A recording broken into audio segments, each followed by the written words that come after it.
My name's Avril Pulley and I used to work here as a China flower maker. This is my husband here and he also worked here as a figurine maker. And which ones did you make, Ray? Well, I made various ones. These were modelled by Ruth van Rookevelt, and I made the easier ones really. The one with the guitar, which is called Elaine, and I didn't do the tea party, but I can't remember all the names. It's a long time ago, but a lot of them had handmade flowers on, which you made. Yes. Also, didn't you do these here? Oh yes, these are all the days of the week made by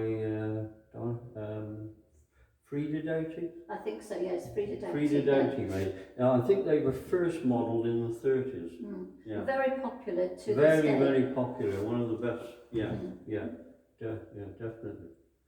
Yeah.